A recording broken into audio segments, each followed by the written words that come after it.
All right, so do we want to talk about? Okay, we have two topics to go over real quick. All right, I will ask Nate. Do you want topic one or topic two first?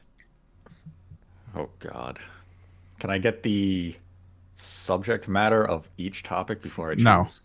No. One is about a brand new console. The other one is about a current console with old information.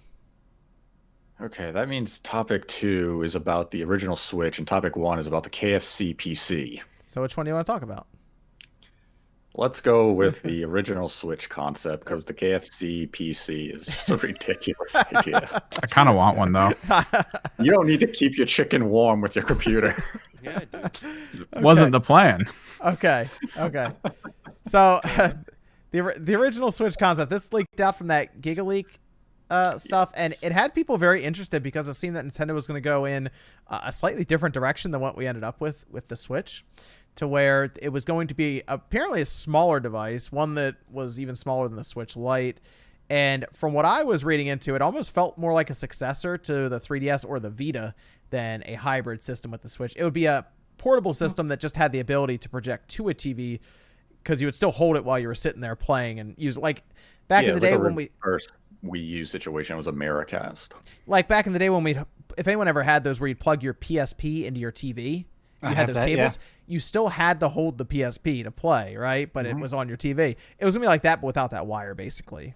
But it's interesting because everything they described here was going to be a more powerful Vita and a significantly more powerful 3DS from what I was seeing here. But they seemed to pivot at some point, probably around the time they saw Nvidia's new X1 chip, and they were able to come to terms. Then they shifted to the Switch. And it is a very interesting thing to think about, an alternate timeline where we would have had this portable system, because it still would have been called the Switch apparently, I guess, because it did still cast to a TV, and they would have just gone with that. Maybe, who knows, maybe it would have actually had Bluetooth and you could have paired a controller. I don't know. But it was going to only max out at 480p, and that would have been interesting. That would have been interesting with current TVs right now. But I guess maybe the Wii U, how it was struggling a bit, and they decided to kind of merge their home console and handheld line together, and they saw the opportunity with Nvidia. Yeah. Yeah, that's all I can think of there. It's definitely a case of perfect timing. You had the Wii U bomb. You're planning a next-gen successor to the 3DS line, and you have the idea of casting the image to a TV, and here comes Nvidia with some fantastic technology, and it just meshed well enough with what Nintendo was planning, but it took them to another level, kind of beyond what they had in conceptual phase. They're saying, guys, we can do even better than this. And it was, you know what? You guys got the contract. Let's make this hybrid system and see what happens. If it bombs, we're kind of screwed as a company. But at the same time, the Wii U did so bad. What are you going to come out as a next gen traditional home console? And the 3DS line, it took a while for it to find its footing and gain good traction, but there was no guarantee that a successor was going to find that same type of, success that the 3DS ended up getting in the end. I mean, it sold what, 76, 78 million? Mhm. Yeah. Jesus. So, like, what were you looking at maybe from a successor that followed that same blueprint? 60 million, depending on how Japan and Western audience responded. The Switch is just, it was the perfect product at the right time, and it catered to everybody. It had that blue ocean effect that the Wii kind of had. I almost wonder if they got this system out, how they're describing it here, and it was like when would this have come out? 2017 still? Or you think it would have been late 2016?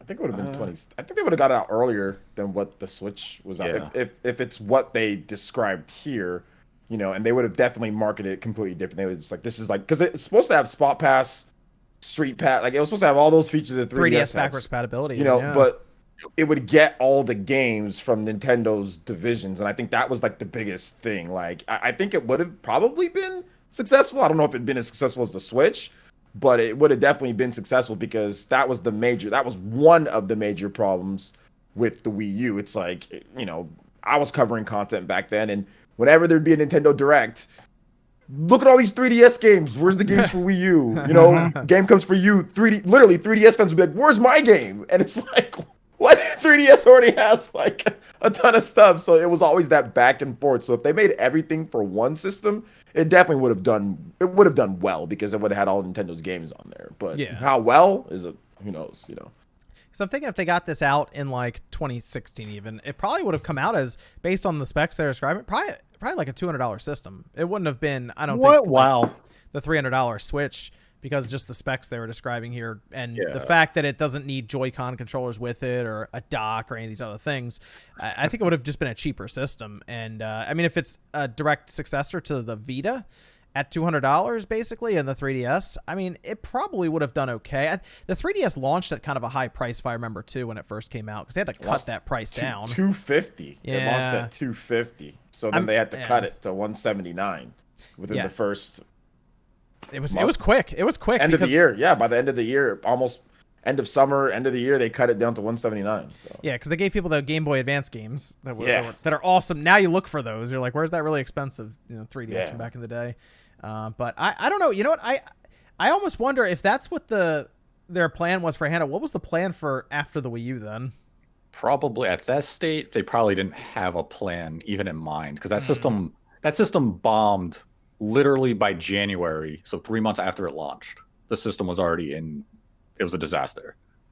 And I don't think they planned that, because they still tried to plan a recovery. They had that big direct that January of like, look at all this awesome stuff we still have coming. And everyone's like, cool, that's enough to sell 30,000 units every NPD. And Nintendo went on like an 8-month drought of software, but they still kept, we have these big games coming. We still have Mario Kart and Smash Brothers. We're going to recover. And they never recovered. And it was just, they had to do what Microsoft did, like with the original Xbox. Let's kill it early, launch a successor, and we're going to take that gamble, and hopefully it pays off. Like the 360 paid off huge for Microsoft, the Switch ended up doing well for Nintendo, and now they have a good blueprint to move forward with. But at the same time, they have to innovate, because the Switch concept is what was exciting. The whole hybrid idea of I can play The Witcher 3 on the go or at home. Now, if people have become used to that, and you understand the compromises the Switch has to make, especially compared to its big brothers with the PS4 and the Xbox One, now with the PlayStation 5 and Series X, the hybrid concept for, a Switch 2 is still exciting, but you have to deliver some really spectacular visuals. You can't be as compromised as what we saw this time around. You have to come a little closer. And if that's something with DLSS to bridge that gap, then Nintendo is going to be in a really strong position moving into their next gen, or whatever they have planned for next, especially if they keep the hybrid approach. They have to be careful. They can't become content and say, hey, we're fine with what we're doing, let's remain underpowered. No, you have to pursue that great technology that Nvidia is developing, and you have to throw it in your hardware. You guys can't play it safe anymore, because the industry has evolved a lot over the course of this generation. And now Nintendo, you guys have load times. The other companies don't. You're starting to look a little more dated, a little quicker than what we were looking at even a generation ago. It would be interesting to see the next Switch, and if the gap's a bit closer now, because we are getting that point of where the diminishing returns are kicking in for people, and that'd be interesting if we get to a point where the Switch looks a little closer to some of those next gen systems in the next version of the Switch, when there's not as much of a trade off for the hybrid concept. That'd be cool. I look forward to seeing what they get there.